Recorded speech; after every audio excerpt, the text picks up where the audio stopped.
All right, everybody. Welcome back to another episode of Granted. We are back with another episode of Granted.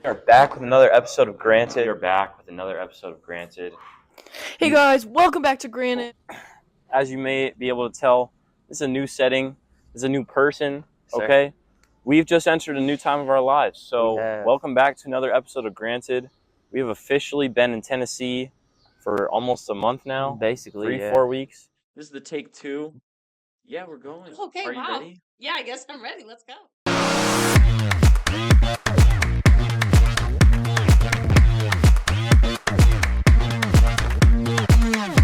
What's up, everybody? We're back with another episode of Granted. You can see we're business today. It's all business. And today I'm here with my little brother, my little bro. We call him London, but he can introduce himself here now. Hey y'all, I'm Grant's big bro. Yo. Jackson, London. Yo. You gotta chill with that. Like, I'll try not to. show. I'll It's try. my Okay, show, yeah. so it's like For today, You're for Lil today, okay, fine. Yeah. For today, I'm Lil Bro. yeah, Jackson, London. I am here for the business podcast. that's right. We even did a little like little segment. decorating for y'all, Yeah, and absolutely. excited for it. Don't know who we is. This is my first podcast ever. Yeah. Actually, Well, you can add So- that to your resume, which I we will. might go into later. we might go into. I We might have might to pull go it up. into that. And so, honestly, do you know what this is right here? I have no idea. I So was trying to guess. that is actually London. So Oh, I was like trying to cue them into like, this is the guy. should have like London So Bridge this is if I like- would have gotten it. This is the Big Ben, Big Ben Tower, London Eye, type beat. Do you see where I was going there? You know, I see the vision. I see the Like, vision does a it little look like bit. an amusement park, or does it look It more looks like it looks like a badly drawn Well- clock tower and a Ferris wheel. I'm not a drawer. Never claimed to be a drawer. But I think I did my best work there. Well, I'm glad we tried. We tried for the camera. Yeah. Tried for the pod. I don't know who we is. Like, again. I would say do this. royal I'll we. take Royal we. care of that. But yeah, no. Yeah, so we're here with London today, and unfortunately, there's just been another bomb threat. So, not sure how that really ties into the business thing. Just thought it was important for everyone to know. There was a bomb threat probably 30 minutes to an hour ago. Normal Hess activity. I mean, it didn't actually happen here, but there was an Amber Alert. You know it's Hess whenever I didn't even know there was a bomb. Oh, really? So- Yeah, there was an Amber Alert, and the boys were saying it was a bomb threat. Oh, So that's what it was? I don't know. Another day at I Tennessee. thought it was a whole county that had to evacuate or something. I don't know. So that must have been a pretty Oh, big no, bomb man. then, huh? If they're This evacuating is the whole Hess. county. It's the jungle for a reason. It is and it wasn't here, but we Oh. found out about it here. Is it? It on might as well campus? be a bomb threat here. It's on campus. I don't think so. Okay. I just thought it was important to mention. Current So news. if Bomb threat. if the podcast cuts short, you know why. See a bright flashing light come in and kill the whole thing. Yeah, At least we got part of it. at least we have it on tapes, hopefully. So I'm saying. that's the most recent news. So obviously, I called you London. Mm-hmm. And our floor is pretty tight knit. We've gotten past the point of just calling each other by first name. We've got nicknames now. We do. Yeah, so why don't you run us through the nicknames that we have on the floor? I mean, obviously, we can get started with this Yeah. man right here, G Money. Yeah. G Money, also known as Pigeon. Yeah, Pigeon. But was I like my G Money more. You know, I agree. A little more upbeat, And then it's more like, more business, more Yeah. proper. it's more proper. It really shows that I'm more into like the money making thing. Let's see what we got. We got Ozzy Osbourne. Ozzy, but Jack. we call him Hog. Really? Yeah, I call him Ozzy really. or Jack Yeah. or wide receiver 1 on That's our too flag long football of a- team. It's too long. I actually had that in the notes for Yeah? today to talk about the. Well, we were football team. supposed to be at a flag football game right now, actually, Yeah. but I mean, one by forfeit. yeah. So They You were can too scared to play us. still in the playoffs. Still in you the know, playoffs. going for the That's championship. right, going for that ring. That's what I'm saying. I don't So- even know how many teams there. So I didn't know that there were like 30 plus teams. Yeah, because there's like 'Cause we're there's the like 31 7 seed. different divisions, Wow. and we'll win. Yeah. Hopefully, we'll see. We got beat pretty Well, bad this the is first super few convincing, games, but but hey, yeah. won the last 2. We're feeling good. 2 for 2. I mean, I will be honest. I was a little bummed we had a game today. I didn't want to play back to back. I'm not. A little sore. No, I wouldn't say sore. I'm just not used to being as athletic as I was back in high school. I'm back in the day. I used to be used to that sort of thing. I would play 3 games in a row, just dropping 20, 30 points a game and whatnot. And that's just not me anymore. I'm G Money. I make money moves. Really? I'm business related. And so like, I'm not used to that athletic. I know you make scene money. anymore. Yeah. You got a job? Yeah. No, I'm not here. This makes money. Yeah. It won't make money. No, it doesn't. Which is actually leads me into big news. Big news for me. I downloaded TikTok today for the first time ever. You didn't have TikTok? Haven't had TikTok for 18 years of my life, almost 19 years. And I downloaded it today, and I'm feeling a little scared. Yeah, that might be a good step towards marketing the pod. Yeah, that's why we realize you don't have make TikTok. money on this show, because we did not have TikTok. Yeah, you have to start TikTok and you lead them into the YouTube. That's how it is. That's how it works nowadays. It is. So, It is how it works. Good, that's Well, good look, news. So you are the real businessman, and you know That's how that me. works. that's kind of my thing. Yeah. Business. That's your thing, and I respect you for it. Thank you. I Yeah. appreciate that. We got a little off track there. Downloaded TikTok. We're going to see where that goes. Hopefully I don't lose too much of my head. I feel like it takes away people's ability to really just think. You just gotta use it for the business sake Yeah. and just ignore the other parts. Yeah, I have to stay disciplined, Yeah, exactly. and that's not even an easy thing to do. that's especially something I struggle with. Definitely. I think that. scrolling and social media is this thing everyone struggles with. It's hard to nowadays. prevent. Hard to prevent. So.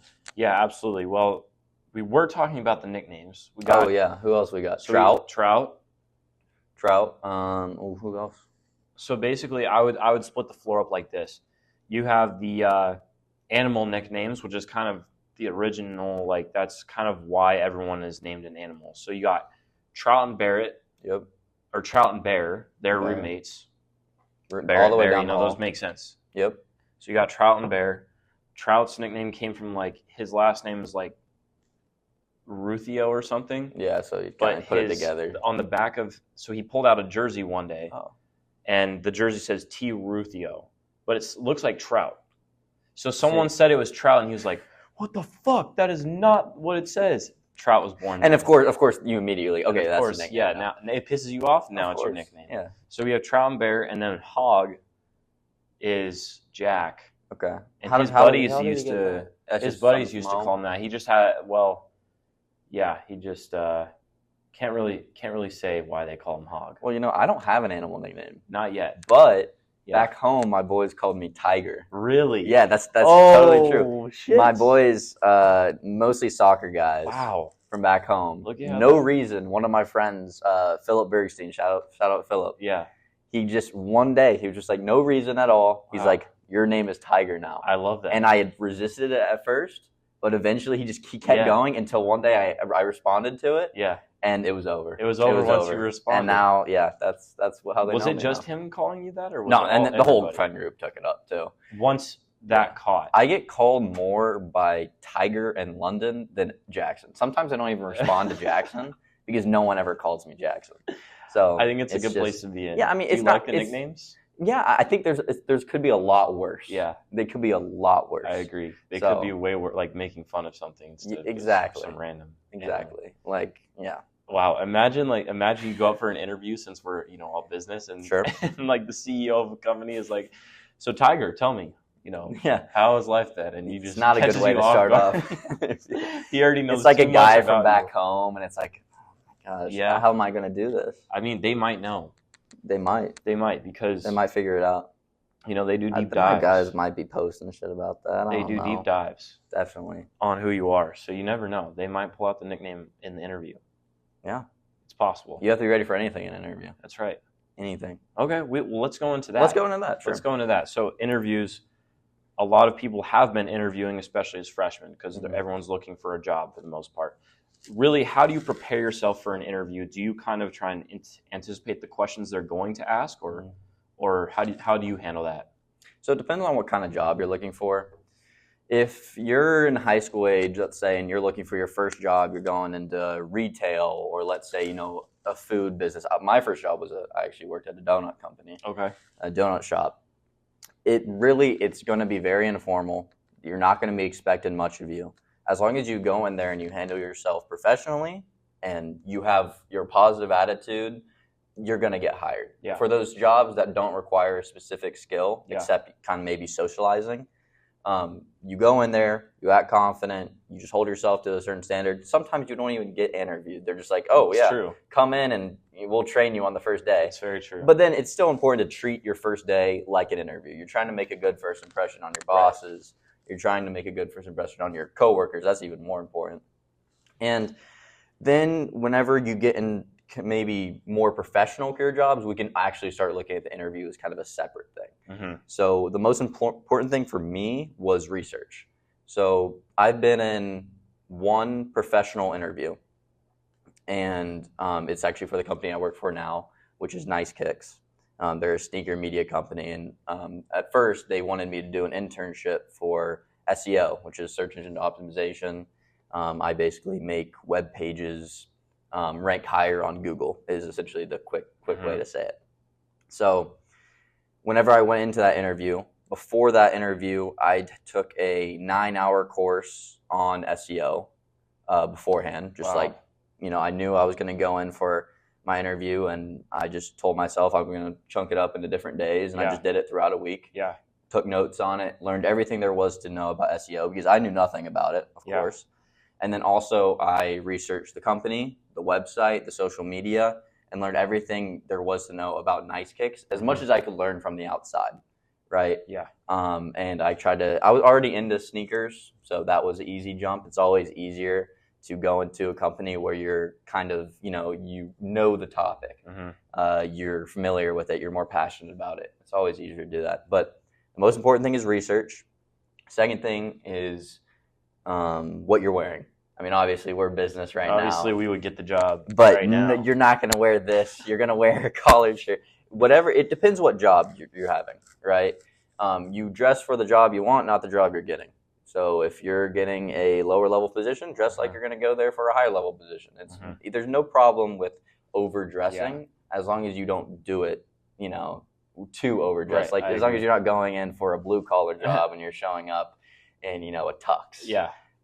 That's the kind of thing I'm talking about. And so the second time is dress, because that's another part of the first impression, right? You're going in, and as soon as you walk in that floor, as soon as you walk in the building, you're being watched. It doesn't start whenever you sit down and talk to, your potential boss, right? It starts whenever you walk in that building and you're walking past the desks or whatever you are, you're walking past the workplace, and people are watching you, how you handle yourself. Yeah. So you're going to, handle yourself with confidence.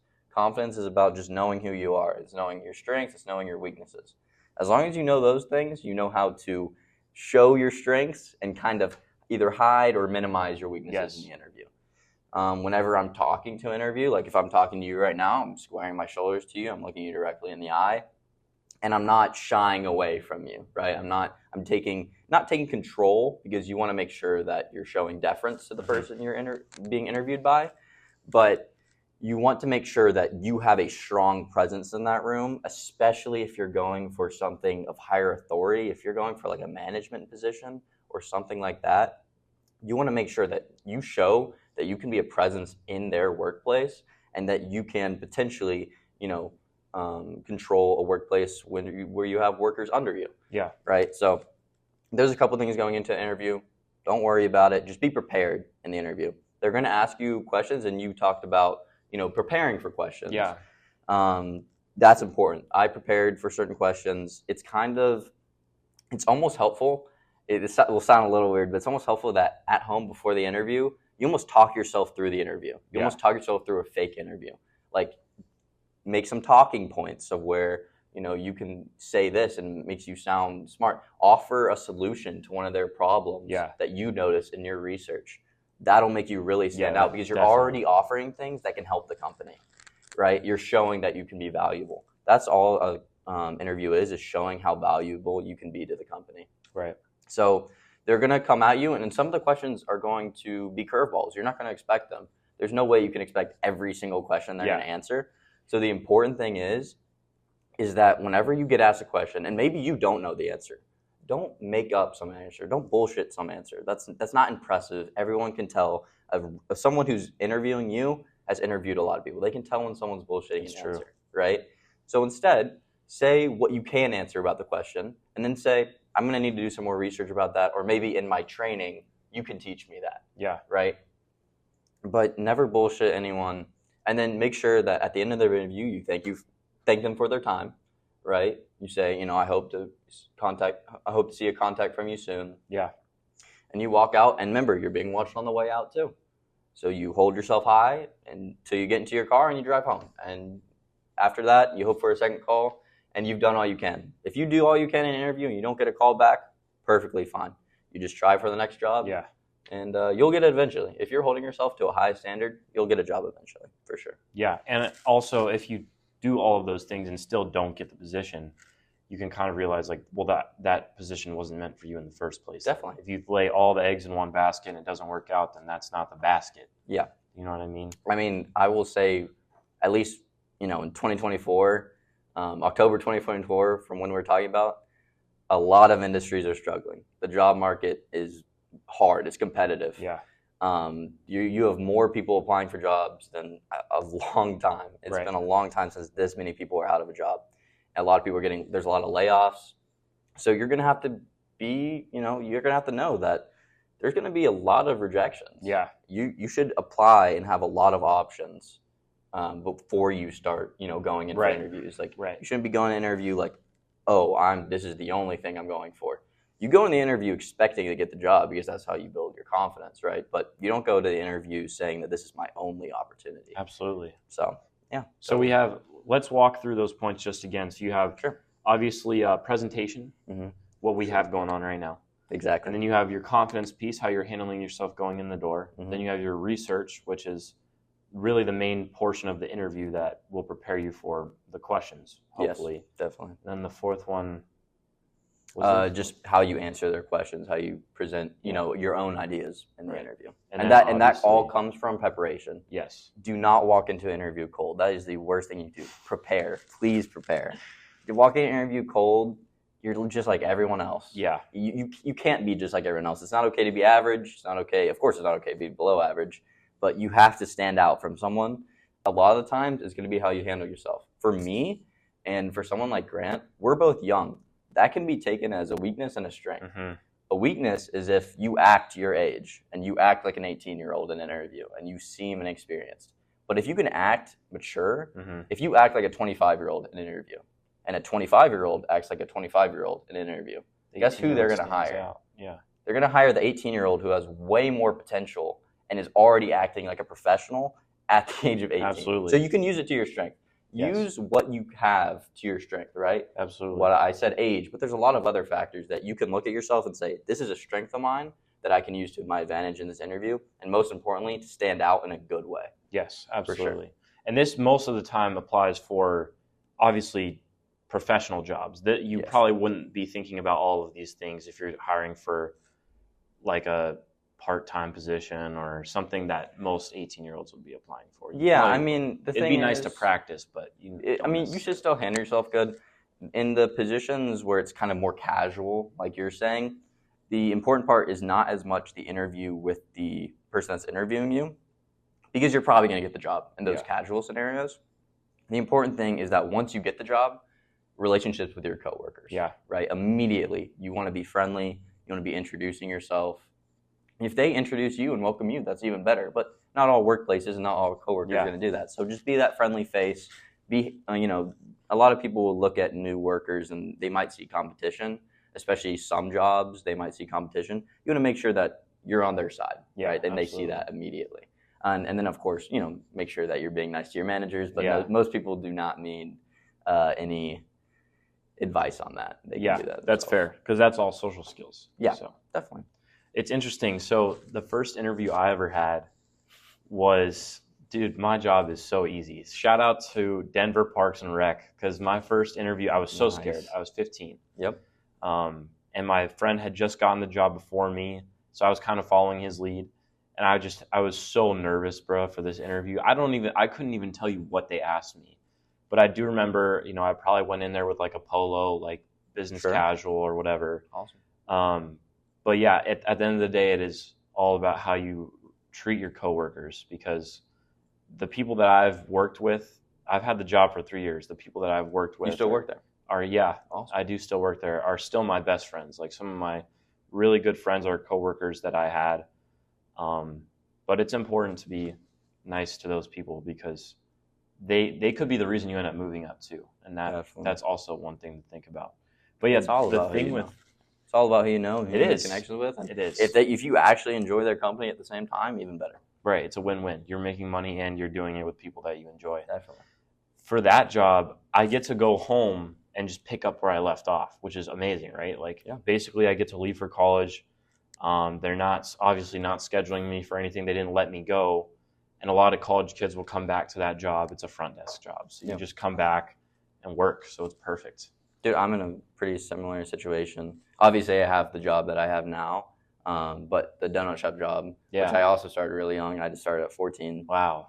That's crazy. I get what you're saying. It's weird whenever you're going in as a 14-year-old, you don't feel ready, or a 15-year-old, you don't feel ready. You're not doing no research. Yeah, you don't know research. Oh, I wasn't doing anything. Of course not. I didn't know what I was doing, but you're just looking at the donuts for real, bro. yeah, I know exactly.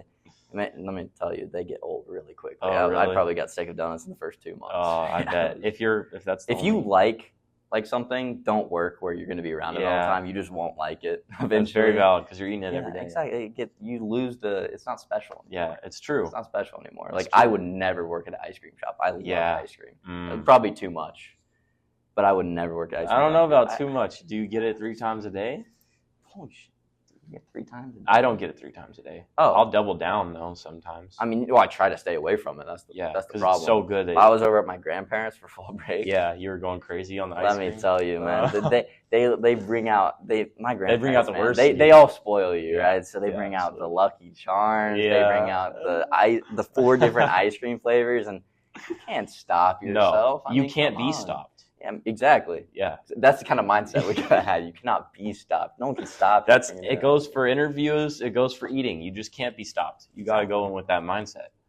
Absolutely. I mean, it might lead you down the wrong path. It might lead you to some weight problems, but that is funny because I had ice cream for lunch today. Actually, yeah, right after my lunch, I just went over I have time for it lunch. because that's the thing. Also, we have Lucky Charms here. You know that, right?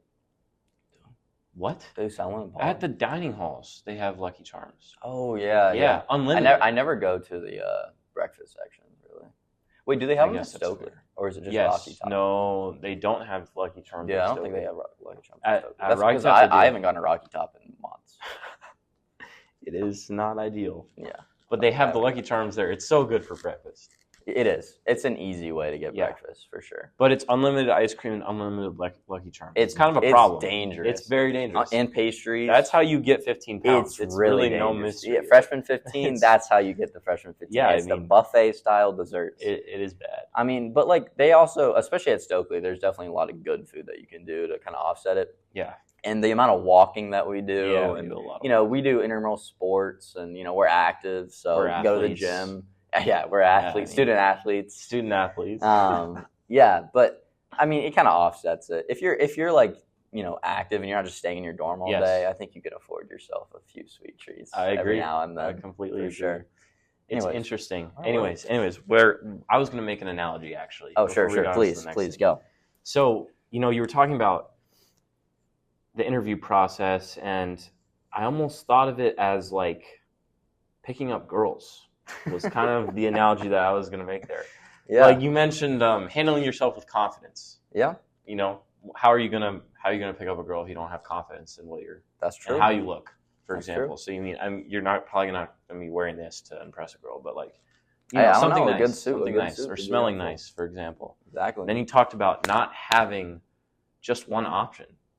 You have to have multiple options because Hey, don't listen to this. if one fails, This guy is the reason that college guys get a bad. no, wait, no, I mean yes.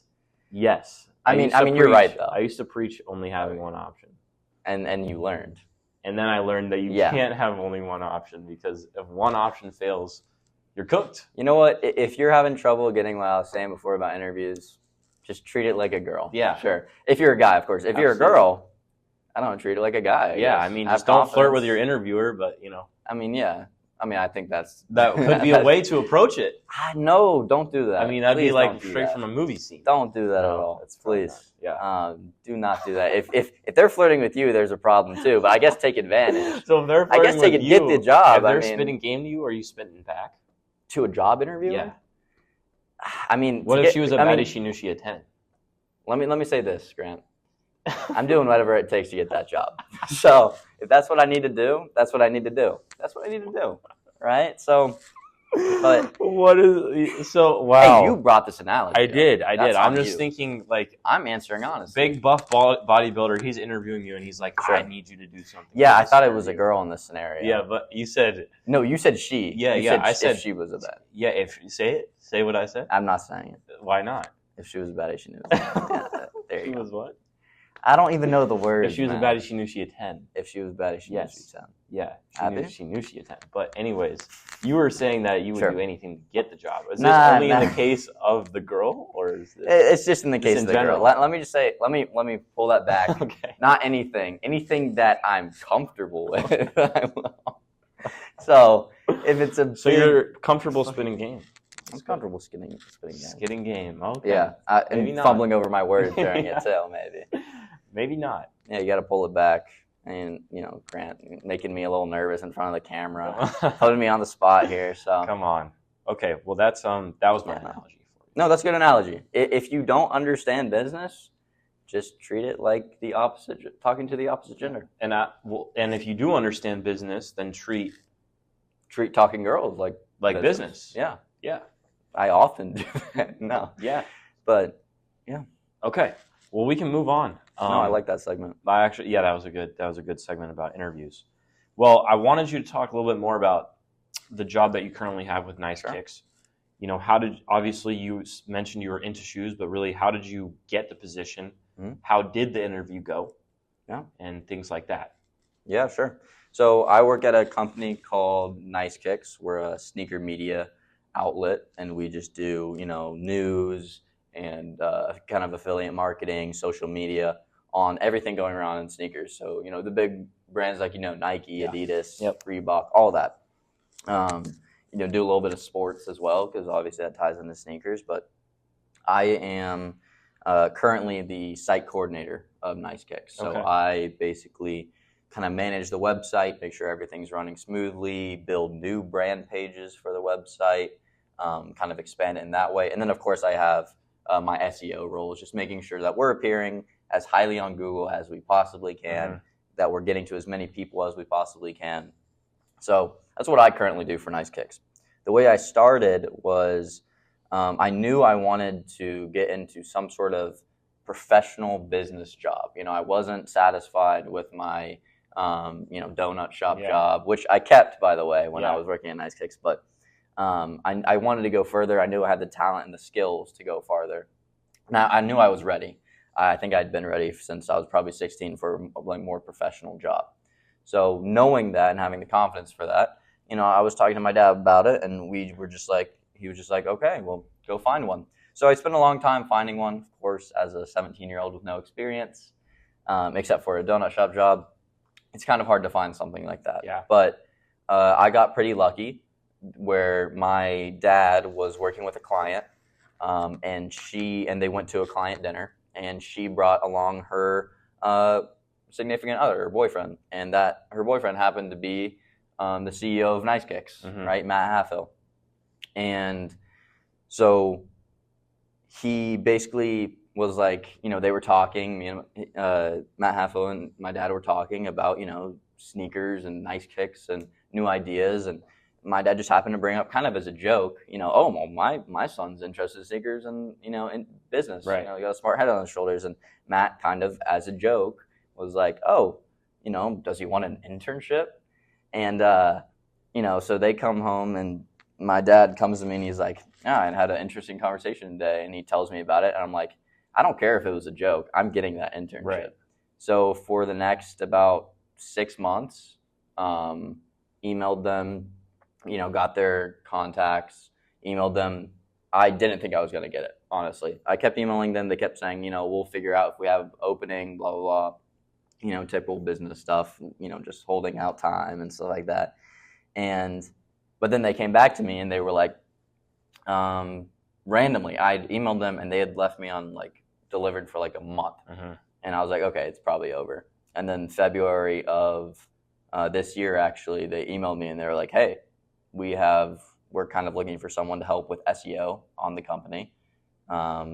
Would you be interested in that? Yeah. And blah, blah. I didn't even look up what SEO was. And I was like, yeah, I'm interested. Yeah. And then I looked up what SEO was, and thank God it was something interesting. Right. But yeah, I was like jumping on it. I was like, of course. So I was super excited, internship. Went in, and they were like, okay, so we have, they're based in Austin, downtown. That's where I'm from. And they were like, okay, come in at this time. It wasn't like a formal interview. They said a meet and greet, but it's an interview. Anytime you're interacting with people for the first time, especially in person, it's an interview. Yeah. So treat it like an interview. Like I said, I did the course. Went in there, acted very professional. I told them about some ideas I had for the company, some things that who I was as a person, my experience working at the donut shop, my experience that I was actually just at that point just starting my company Echoes, which we'll talk about in a bit. So I kind of brought that up. And of course, I'm 17, so all this stuff sounds really good on a 17-year-old. This is what I'm talking about, using your age as an advantage. And went really well, and they basically kind of offered me the spot right there. Got a paid internship, which was really nice. Yeah, that's amazing. And basically spent up until July working on that internship, and then my internship ended. And they were kind of hinting at the fact that if I worked for it and I did a good job, that I could basically work myself into an actual position at Nice Kicks. So I worked my ass off over the summer. Yeah. My friends barely saw me, which kind of sucks, last summer. But, they knew that this was important to me, and I had 3 jobs going essentially. And, I was just working my ass off, learning everything I could, I kept learning more skills, more than just SEO, of course.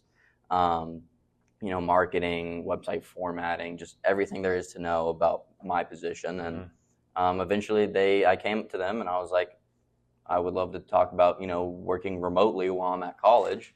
And they came back and they were like, we're ready to do that. Wow. And so negotiated my first, not my first contract, but my first actual job, professional job contract, which was really cool. Yeah. Kind of went back and forth, and it was really respectful. I felt like I was heard, and got a little price bump, hourly wage bump, which is always nice. Got a title change to site coordinator, which sounds sweet. Pretty awesome to me. And it sounds really nice on a resume. It sure does. Got some responsibilities changed and upped. So yeah, I'm really happy there actually, and that's awesome. It's going good, and I think what I would take away from it is that obviously I got lucky with the opportunity, right? It's all about who you know in business, and obviously I know my dad, so I was lucky enough to have that opportunity. The most important thing, though, is that everyone gets some opportunities. Not a lot of people take advantage of them. Yes. Right? I took that one opportunity. I had nothing else out there for me. Right? And I said, I'm going to get this opportunity, and I hammered home on it. Whenever something opens up like that, do not take it for granted. These opportunities don't come very often. You need to hammer home on them. You need to secure the job. It's all about who can secure the opportunity. It's not about who gets the most. Right. So that's what I would take about from it, from anyone else's perspective, looking to maybe get a job, and maybe they're looking to punch above their weight, right? They think whatever level they're at, they should do more. I was a manager at a, Shipley's Donuts in Austin, my local donut store in Austin, Texas.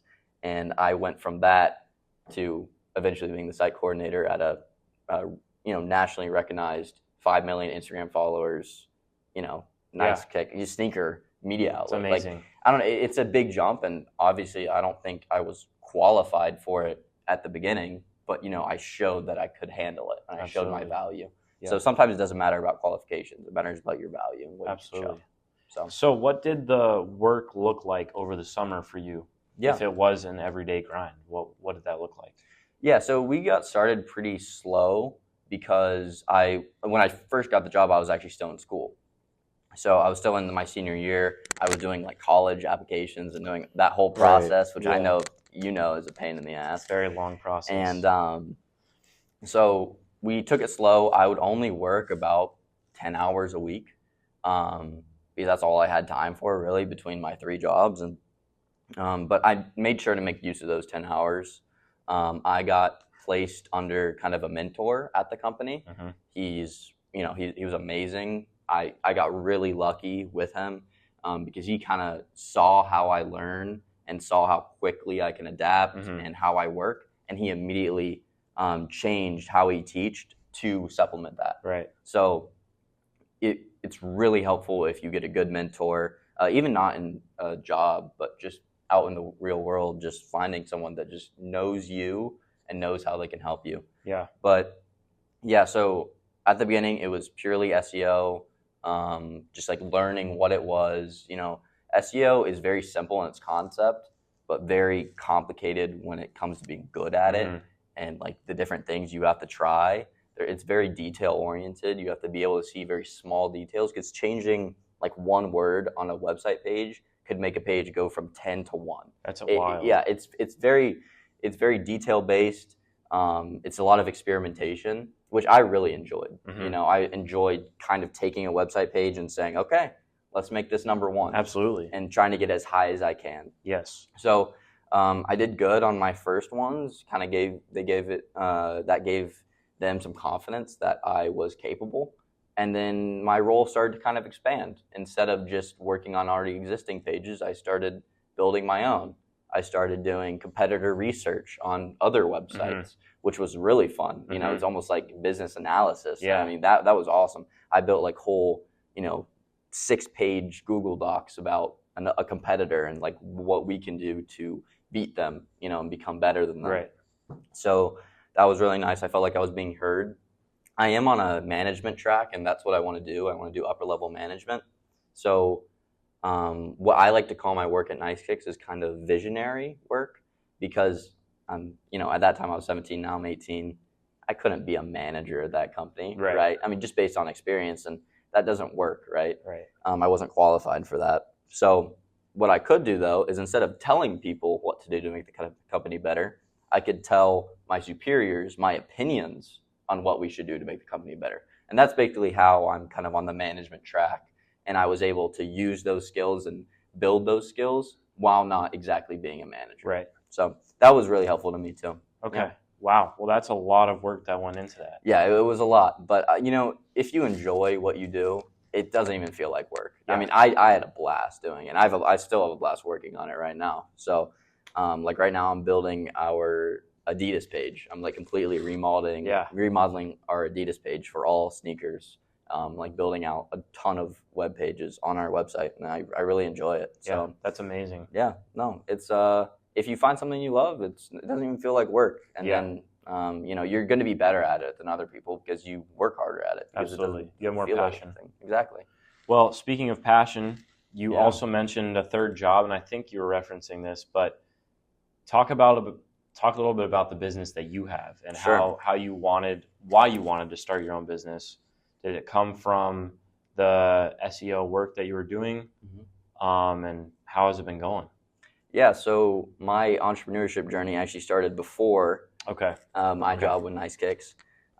It's definitely kind of on the same path. I would say that my entrepreneurship and my management goals are kind of work hand in hand, right? I look at my management goals like a stepping stone to become a great entrepreneur. Yes. Right? That makes sense. But that doesn't mean I can't start entrepreneurship right now. It's never too early to start. Right? You should start as early as possible. If you're into entrepreneurship, go for it, man. There's ways that you can get into it or jump on board other projects, bring your friends on it. Mm-hmm. It doesn't have to start big. Like the company I'm building for a first-time company is pretty big. It's very scalable. Yeah. But I know a guy back at my high school who started a hat company, and he's doing great. I mean, he just makes hats, and maybe it's not the most scalable thing in the world because we know how hard the clothing industry is. Right. But he has a blast at it. He's learned a lot. He has a lot of experience. And people look at him and they go, wow, this guy's really successful. Mm-hmm. I mean, you look at his LinkedIn, the co-founder of Lone Star Outdoor. Like, it's really impressive. So, and I've talked to him. He's insanely smart about business. And you can tell that entrepreneurship journey really helped him, develop his mind in that way. Because it's thinking a different way. Yeah. Right? Because a lot of people, they think in a way where, they're being kind of told what to do, and they might slightly adapt it, but it's hard to create something new. Yeah, It's hard to create something from scratch where you have all the responsibility. Right. No one else is going to do it for you. No one's going to tell you what to do. Right. You have to do it. So that always interested me, though. I would say I have very lofty goals in entrepreneurship, and so I wanted to get started as early as possible. I had the idea for Echoes probably when I was 16. Mm-hmm. Just an idea though. And then I was lucky enough I always go to a Christmas Eve party with some family friends. And my now co-founder, Cole Saleh, it's the Saleh's house. We're family friends with them. So I went over there, and this time it was just different. Me and Cole were talking like we usually do during the Christmas Eve party. And it was just different. I could tell he had a passion for business. He was talking about it constantly. And Right. I said, well, Cole, I have some ideas for you. Listed some of them out. And he was like, he pointed at Echoes and he was like, that one, right? He was like, yes, this one we could do. So basically what Echoes is, because I keep talking about it, but I don't even know what it is it's in the simplest terms, it's an online learning marketplace for the youth. So we target K through 12 and college students to basically student-to-student mentoring, not just academics, talking about career development, talking about finances, talking about programming, anything that you're into, or an online learning marketplace where you can go, you can learn that from someone closer to age and you can create a genuine connection with. That's the whole point. We just want to create genuine connections in the learning place, because we find that a lot of the disconnects from learning is the lack of genuine connections. Mm-hmm. What are the best classes you've ever taken? Probably the ones with the best teachers. Why are they your best teachers? Because you have a genuine connection with them. You feel like you can talk to them, right? And you feel like they can teach you in a way where you understand. Yes. Why do a lot of people go to tutor, like one-on-one tutoring? Because you can create a genuine connection there, right? And you have more likely to create a genuine connection when you're the only one speaking to someone. Absolutely, it's true. So, I actually experienced this in myself. I was taking the ACTs. I had taken the SATs, are really big in Texas, but my cousin got a really good score in the ACT. So I was like, well, if he can get a good score, I can get a good score. Right. That kind of thing. Yeah, exactly. And so I got a tutor for the first time, and he was very smart, expert, but he was older.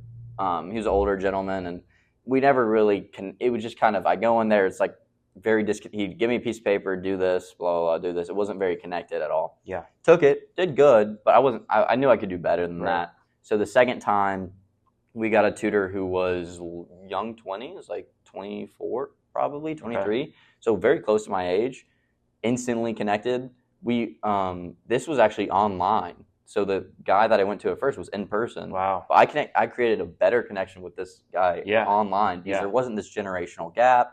I felt like we talked about other things other than just the ACT. I felt like my time was really being used. Yes. Because the thing is you don't need to use all that time to learn. Actually, the best part is when you can talk about other things and then you dive into the learning. Absolutely. Right? You take little breaks in between. Yes. But it doesn't even feel like breaks because it's all natural. We got pretty close. I have his Discord now. We played some games. That's sweet. I mean, it's just, and I learned so much better. And then the next time I went to ACT, you got a 34, right? Right. So and I immediately saw that relationship between age, genuine actual connections in between mentors and students, and performance, right? So that's kind of the idea that Echoes is built on. We want to be able to foster those relationships. Absolutely. So obviously, fostering those relationships is easier said than done, right? It's complex. It comes down to design, which we have two very talented designers that created an excellent prototype for us. It's going to go into, eventually when we get there, development, finding someone to bring on as a technical co-founder that really knows the business and is really into the business and we mesh with well. That's going to be very important, you know, because then we can build it exactly to our specifications and exactly to we're trying to create a feeling, right? We're trying to create a sense of community around Echoes. Yes. And the easiest way to think about this is social media. Everyone has experience with social media, right? You were talking about TikTok earlier. Yeah. I would say that what sets TikTok apart from other social medias is its sense of community. It all feels connected. There's trends that go across TikTok. There's like even the comment sections, like people say certain comments over and over. Sometimes it's stupid, but like there are trends and there's a lot of interactions between creators. There's interactions between fans and creators. It's very interconnected. And there's not one thing that you could point to on TikTok and say, this is the reason why it feels like that. There's a lot of things that go into that make it feel like that. I would say that all these copycats, like Instagram Reels, YouTube Shorts, they lack that community. You don't go into that and you feel connected. You just go in that for maybe a laugh, right? It's funny, right? But you don't feel a sense of connectedness because a lot of times it feels like you're almost like watching TikTok 6 months ago. And if you watch something 6 months later, you're not going to be connected to it, right? You're going to be watching it past. So I kind of look at social media as a way to kind of look at an example of how to build a community, right? Look at TikTok, right? Even YouTube has a good community, right? Maybe it doesn't feel as connected as TikTok, but that's because things happen slower on YouTube. So when things happen slower on a platform, obviously there's going to be less community interaction. But that's kind of the idea behind Echoes. I hope I explained it all right. You explained it very well. Yeah, without a kind of a board to show everyone, it's hard to. You could have drawn it up, you know. Yeah, I mean, I could. At your disposal. Maybe I could have brought, if we had like a smart board in here, I could have projected, our prototype. You could have done your pitch. Yeah. Oh, I could have done my pitch. I don't know if you noticed, but I kind of took some things from my pitch. Yeah, you absolutely did. Yeah. You want to talk about pitch? Sure. Yeah. Talk about how you pitched the idea to. Yeah, so we'll talk about how I completely flunked my pitch. Okay. I doubt that's how it went, but go ahead. It is, though. So there's pitch competitions at the University of Tennessee put on by the Anderson Center, which is the Center for Entrepreneurship here at Tennessee. Excellent resource. If you're at Tennessee or if you're at any college, look for the Center of Entrepreneurship if you are into it. It's so helpful. You'll get so many connections. I've met like 4 CEOs and founders of other companies in like 2 weeks just by talking to one person who connected me to all of them. Like, it's incredible. So I signed up for this pitch competition and I kind of didn't know I was going to do it until about 5 days before. So 4 days were spent writing the pitch and then the day of was spent memorizing the pitch. That's not a good idea. Let me just tell you right now, it's not a good idea. Live and you learn. Yeah, you spend more time. But, I thought I had it memorized. So I go in there, I'm dressed up nice. I'm ready to pitch. I feel confident. A little bit of nerves, but that's normal. Yeah. And I get up there and I start my pitch and I feel good. I'm definitely nervous talking, but my first pitch is going pretty well. It's an elevator pitch, so it's 90 seconds, all memorized. And I blanked. At what point? Like halfway through. So we're talking 45 I blanked for like halfway through. Yeah. For like 10 seconds. Yeah. I'm just standing there in a room of like 40 people not talking. And, and I'm like, oh, I messed it up, all this. But then I'm like, you know what? Let's just finish the pitch. So I take off and I try to, incorporate the end of my pitch. And I think I recovered pretty well. Yeah. And then the Q&A session, I was back to my normal self, answering stuff. And, I didn't win, of course, kind of messed up the pitch. But, it was important for me to see that we have to work on that, right? I talked about confidence, knowing your strengths and your weaknesses. One of my weaknesses I see is pitching, right? So having that confidence. And the only way you're going to get over that fear is to do it again. So guess what? Next month, I have another pitch lined up. Right back at it. Right back at it. So, it doesn't matter, right? It might feel, oh, damn, all these 40 people, I sucked, right? They're not going to remember you. No. It doesn't matter. And the thing is, you would much rather fail at something like that than when you're giving a company-wide pitch. Yeah, a real pitch. As a general manager of a region, right? Like, it's much more important to make the mistakes now, to build it now. Absolutely. Than later on. So, but I still made the most of it. I met someone at the computer science building who either he or maybe he might connect with me with someone who could be our technical co-founder, which will save us, tens of thousands of dollars in development. So that's important. And then I also connected with the person who won second place, who had a really great idea. And I might help him work on his business idea. So, the thing is that You might go somewhere to an event or something for a specific purpose. There's always ways that you can turn it into your advantage if the main thing doesn't go right. Absolutely. Right? Just always be uplifted. And, I was kind of down at first after I messed up the pitch, but as kind of other people were going, I was like, you know what? It's all right. It was my first pitch ever. Yeah. To 40 people that I don't know. Right. Right. I was up there alone, no help on the, I did no screen to Right. show. This was a 90-second pitch. I mean, I think elevator pitches are probably the hardest just because, it's all memorization because you're timed. Yeah. Right. So, I kind of got back into it. I'm like, come on, we can still make use of this. Met some people, networked a little bit, and it was all right. So Yeah, well just done. keep yourself uplifted. for sure. Absolutely. And it's even just from hearing it from your side, Mhm. sure, you blanked for 10 seconds, but you also brought it back well and you answered the Q&As well. So you didn't fail the pitch. Like, Yeah. you blanked for a few seconds. Like, that's not the worst thing in the world. And then you also made use of the connections. Exactly. So well done. Thank you, But sir. besides that, what's the biggest challenge that you've had starting this company? And Sorry, Echoes. Yeah. once you answer that, what's the biggest tip that you would give other entrepreneurs or people looking to become entrepreneurs? Sure. So I'd say I can say a couple of different challenges that we had. Yeah. First off was time management. I mean, obviously I talked about 3 jobs, right? I was still in school. That's crazy. It was very hard to manage my time. It was almost like I had to give up everything, fun. Mm-hmm. Fun. I say fun like that because I find entrepreneurship and job fun. So Yeah. the thing is you are not going to be able to build a business if you are not passionate about that business. That doesn't mean you have to be super passionate about entrepreneurship. It just means, let's say you're into, you're in the medical field, right? And you see a problem in the medical field that you think you can solve. If Mhm. you're passionate about that problem, you're passionate about the solution that you Mhm. create, build that business. You'll have the passion for it. You'll have the time to put towards it because it's fun for you, right? Right. It's a good use of your time. You Right. don't feel like you're wasting your time Absolutely. on something that will most likely fail. The thing going into entrepreneurship is that 50% of businesses won't even launch. 90% will be out by the first 5 years, Mm-hmm. right? So Crazy. the odds are against you. You're probably going to fail. I'm probably going to fail. Guess what? If I fail, I'm just going to build another one Yeah. and then build another one. And one of them will hit Absolutely. because I have the drive and the dedication to entrepreneurship to make me succeed, Yes. right? So, but if you have a passion for something, you treat it like it's your baby, right? Like you don't let anything happen to it. You treat it with care. You put all the thought in the world towards it.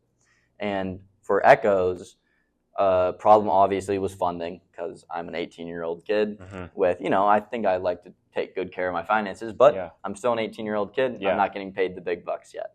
So, and app development is very expensive, Mhm. right? We're talking tens of thousands of dollars to even sometimes hundreds of thousands of dollars. Wow. And so I'm going to have to come up with those, that capital somewhere through investments or angel investments or grants, pitch competitions Yeah. could be another one. Yeah. And, but I have the confidence that I will be able to find that capital some way, somehow, right? I can find someone that will be invested in Echoes enough to give it financial Absolutely. help. So that's one of the hurdles that we're going through right now. That's kind of the block that we're going through right Right. now. Another way was working with designers in order to bring your vision. I talked about my 2 designers earlier, Mm-hmm. incredibly talented. But no matter how talented, and they're very into the business, no matter how talented and into the business they are, it's always going to be hard to tell a designer how to bring about what you see in your mind and your Absolutely. vision. Absolutely. So it's a lot of back and forth. It's all about communication, right? Hey, I need this. Okay, do you mean this? Like if I design it like this? No, I mean tweak this a little bit. right. It's all about back and forth, but making sure that it's in a way where the designers feel like they're not wasting their time, like they're valued, like they're being heard too. Because my designers, they created some of my ideas Mm-hmm. for Echoes, right? I had the basic ideas, and my co-founder, of course, and me fleshed out the idea to be a complete one. But it wouldn't be what it is without my designers contributing their idea. And the only reason we got that far is because they're into the business. They're more than just a designer, right? Like a third party. Mhm. They're part of the company, right? They almost feel like part of the family almost, Yeah, right? And so you have to find the right people, right, for your business. If you don't find the right people, you're not going to succeed. Yeah. It's all about who you bring in. It's all about who you know. It's all about who you can make connections with, right? So talk to everyone. You never know who's going to make you successful, right? So true. That person that you said one kind word to at lunch or sat next to when they were sitting alone, that might be your That could be co-founder your one day. $10,000 for your development. Yeah, that could be your investment one day. Like, Right. you just never know. So just be kind to everyone. Make sure that you're talking to everyone and really not just talking to them and talking about yourself, but really understanding who they are. Yeah. Because, for example, me and my co-founder are pretty different people. He's very like out there socializing, marketing everywhere. I have that aspect. I can network. I can do all that. But he's very, very good at it. Right. He found us, our designers. Right. We would have got to get them if it wasn't for him. Right. He found that connection. He has a lot of connections. So it's all about finding people who take your weaknesses or maybe things that you aren't as good at and make up for them. Yeah. Like, I'm very good at managing things, creating ideas, creating solutions for those ideas. Right. But maybe I'm not as good at that marketing aspect, right? I can do marketing, but I'm not an expert in it. You need experts. Yeah. And of course, what we're looking for right now, technical co-founder, neither me or my co-founder has any development experience, has any, building, coding experience. Right. So we need someone with that to bring on board. It's all about who you surround yourself with. You're not going to be able to do it yourself. Even if you own 100% stake at the company, you're going to need to have people helping you. Yes. Unless you are just maybe you're just a superstar and you can do it all. But it's always going to be easier if you have other people, and your company is always going to grow faster and scale better if you have people around you that you can trust and that really contribute a part to the company that you can't as well. That makes sense. Yeah, absolutely. So, sorry, I got a little off track there, but no, that's perfect because that kind of touched on just the elements of really running a successful business. Like, for sure, it's just not going to happen on your own, and no one has done it on their own probably. So yeah, and just a disclaimer: sense. I am learning constantly. Yeah, the Echoes is not launched yet. We are still in the development phase, still learning a lot. And like I talked about earlier, I got to talk with a bunch of former CEOs and co-founders and current CEOs and co-founders, and I learned a lot from those conversations. You have to know that no matter how skilled and talented you are and how there's always going to be people that can give you good advice. Absolutely. You have to be able to listen and take some, critical thinking skills. Absolutely. And, really take what they say. And maybe it's not the nicest thing, but really take it, look at it and say, is this really a problem? Say, okay, yeah, it is. I need to fix that. Because there's some people that have looked at my idea and they say, yeah, it's good, but you have a huge problem right here. Right. And then I look at that, I'm like, I do have a huge problem right there. I need to fix that. I need to figure out a way to go around that. So you're never above listening to other people. It's always important to get some sort of mentorship. And I am learning all the time still. So take everything I say for granted. Absolutely. It's right. Oh, yeah. Oh, wow. That's good. Wow. That is really good. Wow. I wonder if that could be our conclusion. Ooh. I have to put a little cut in there. Yeah. we get throw it at the back of the episode. Maybe. Yeah. But yes, it's a little tagline. Never take this podcast for granted. Don't take it for granted.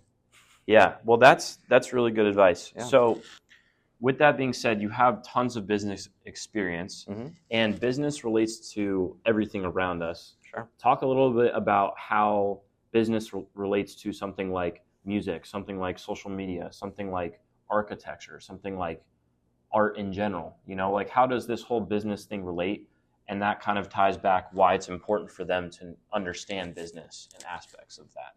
Definitely. I mean, the one thing about business that no one can deny, it's in everything, right? No matter what you do, no matter what you love to do, you are going to experience business at some form or another, right? Whether it's negotiating for a contract, right? Or whether it's speaking to an upper level manager, right? You're going to experience that at some point in your life. So it's important to have some knowledge of it.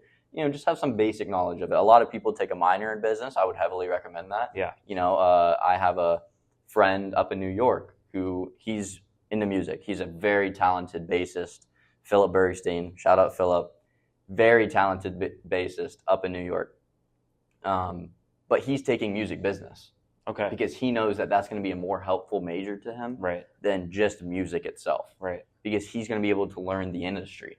And the music industry is, I mean, talk about a difficult Yeah. industry. The music industry is insanely difficult to get into. There's a lot of who you know, very hard to break into. Absolutely. But basically what I'm working on with him, and you were talking about music, is taking his ideas in music. And the thing about musicians and people in that industry, they're going to be some of the most creative people you've ever talked to. Their minds work in different ways. They're insanely talented, insanely intelligent.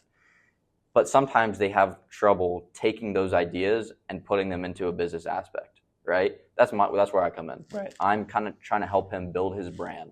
And we're kind of, I'm actually, it's very new. So I'm building a Google document, just all ideas, how to make Philip, star, like how to grow his brand. Yeah. Right. So we have a lot of ideas going, and he throws like what his vision is. Yeah. Like kind of his mission statement almost. And I'm like, I'm going to take what you're telling me. Mm-hmm. I'm going to try to put it into a format and market you in that way, Mm-hmm. but in a way that actually has potential, Right. that actually can make waves in this space.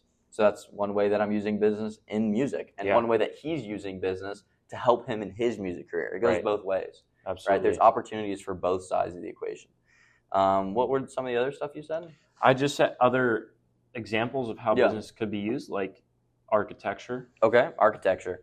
I mean, obviously, you're going to be working contracts in architecture with Yeah. engineers, with people who, if you're high-level architecture, you're probably going to be working with corporate companies and Yeah. people who need large-level buildings, downtown skyscrapers. Even if you're working in residential parts, normally those are funded by companies, right? Right. You're going to have experience in that. Let's say maybe you want to start your own architecture business, right? You're building out your own blueprints. You're making connections with contractors, with Mhm. engineers. There's stuff you can do in there, of course. Yeah.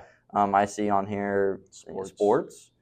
I mean, obviously, sports. Sports is awesome, Yeah. right? Like, if you can get into sports business, Yeah. that's so fun. I mean, obviously, sports management is a rising major. There was actually a trip, a UT trip, Mm-hmm. going to Nashville Mm-hmm. for I think there was a real estate trip and like a business trip going, or a marketing trip going to Nashville to talk to the Tennessee Titans, to talk to all the amazing. Nashville sports teams, Yeah. and see how business interacts with sports, Yeah. Absolutely. which is really cool. I mean, Yes. that's all. It's through the school, awesome.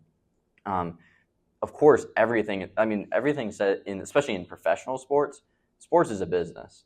At the key of it, they do not care about your feelings. No, they do not not. care about anything. Whatever makes the team better, whatever makes the team more marketable, that's important too. Whatever Yes. makes the team more marketable. Like Shohei Ohtani, you saw the contract he signed, Yeah. right? Unbelievable. Huge contract. Doesn't matter. They're going to make way more off Shohei Ohtani being on their team than they ever pay him, Right. right? Because sports is a business. There's so much going on. And sports is one of the most, because it deals with people so heavily, and like marketing people, Right. it's different than a lot of other business that you'll look into, different than a lot of other industries. Then you can look at NIL and college, Right. how NIL is changing college sports, right? There's so much to look into in sports. And I know a lot of people listening, I'm sure, will have a passion in sports. Mm-hmm. So it'll be pretty easy to, kind of transfer that over into the sports industry. Absolutely. Yeah. Well, that was great. Thank you. If you have any other thoughts to share just about any business related stuff, we can talk Yeah. about it. But I kind of wanted to talk about kind of using business just in your personal life, because Yeah. that's, I think, one of the things that helped me, especially in finance. The worst thing you can do is not take advantage of your finances, right? A lot of people, they don't bother to learn about finance, and then they're basically just throwing money away, right. right? Let me tell you right now, if you are 18 and you're young and you're into finance and you're into making money, I don't care what you're earning, open a Roth IRA, open a brokerage account with either Fidelity, Schwab, or Vanguard, one of the Mhm. three big brokerages, right? Choose one of them. They're all pretty much the same. Just choose whatever one you like and open an investment account. You don't have to put anything in it. Mm-hmm. Just have it there for you start budgeting your money, see what you have. If you have anything left over that you're willing to put in investments, do that. The earlier you start, it doesn't matter what you put in. The earlier you start, the earlier you begin making that habit, it's going to grow exponentially, right? Especially, the way I approach finance is I take care of my future first so I can be more aggressive with my present. That makes right? sense. So what I'm doing this year, I just opened my Roth IRA, right? I'm going to max out that, which I think is $7,000 a year. Sounds about right. Yeah. Like that. So I'm going to max that out first. Everything else is going to go into my brokerage or, go into my savings or going towards the company. But I'm taking care of that retirement account first so that I can be secure about my future. And then that way I can attack my present. I can be a little bit more aggressive with my present. Maybe I can, go after a little bit more risky investments with that, right? Maybe get a potential for higher. But even if that fails, I know that my future is taken care of. Absolutely. So there's other aspects of finance. It's not just investments that you're talking about. You're talking about like loans, credit history. That'll save you thousands upon thousands, hundreds of thousands of dollars in interest fees, by the way. Yeah. Build your credit. Look into credit cards. A lot of people are scared of credit cards, right? Their parents tell them, "Oh, don't get a credit card, don't you?" Right. Like it's dangerous, and it is. Like there's a reason why credit cards make so much money. It's because of stupid people who don't look at their finances and don't take care of them and don't stay on top of it, and they get in credit card debt. Worst debt you can be in, credit card debt. Except like, I don't know, the mafia or something. Yeah. That's probably worse. But so what you do is you research credit cards, like find a credit card that gives you good benefits, but that doesn't give you too much downsides. And then what you're going to do is you set up the credit card, you get your card, you go into the mobile app or the website or whatever, you set up automatic payments so that no matter what, even if you forget to pay, it'll pay for you and you don't have to pay interest on it. And then that way you're building your credit young as you can build your credit. It'll be perfect because then the first huge purchase that you make that you finance, let's say it's a car, let's say it's a house, you're going to pay hundreds of thousands of dollars over your life less because of lower credit. Right. So that makes sense. That's an important part. It's just a lot of people work really hard and will lose more money than a person who works less than them, has less money than them in their job, because that person knows finance and they don't. Right. So take the time. I promise all the hours you put towards learning finance will pay off in the long run. I promise you right now. That is the best thing you can do with your free time. Absolutely. So, that's great. Yeah, I really, because everyone can benefit off that, right. no matter what your industry. It doesn't matter who you are. Yeah. And anyone can benefit off that. That is if you're taking anything from this podcast, if you made it this far, take that. Absolutely. Please, just look after your own personal finances, learn everything you can about it. You don't have to be a finance major to understand how to take care of your money. Just make sure you are taken care of. Absolutely. Yeah. That's great advice. For sure. Great advice to end on, if that's all right with you. Yeah, let's do it. Every time I have a conversation with you, I feel that much more inspired. I feel that much more informed about things. So I really appreciate you coming on. And I'd like to say one thing. This man, he's the most dedicated to this podcast that I've ever seen. It's great to talk to someone that has that passion and that dedication for something. So this guy is awesome. We share that. Enjoy it. Don't take it for granted. Don't take this show for granted. Don't take his advice for granted. Yeah. And with that being said, we're Audi 5000. Peace out.